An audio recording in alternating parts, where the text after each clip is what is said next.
আজ না হয় দোকানের ভিতরেই থেকে যাব। সবুজ তাড়াতাড়ি করে দোকানটি বন্ধ করে তার ভিতরেই শুয়ে পড়ল। এদিকে দোকানের পেছনে সুমন ও তার স্ত্রী গুটিসুটি মেরে বসেছিল। হঠাৎ ঝড় বৃষ্টিতে তারাও বেশ বিরক্ত হলো।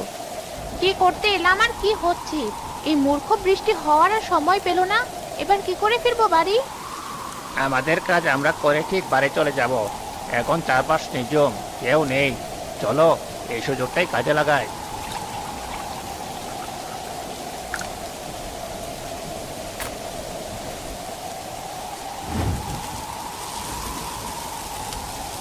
তাড়াতাড়ি চলো এবার, না হলে কেউ দেখে ফেললে সর্বনাশ হয়ে যাবে।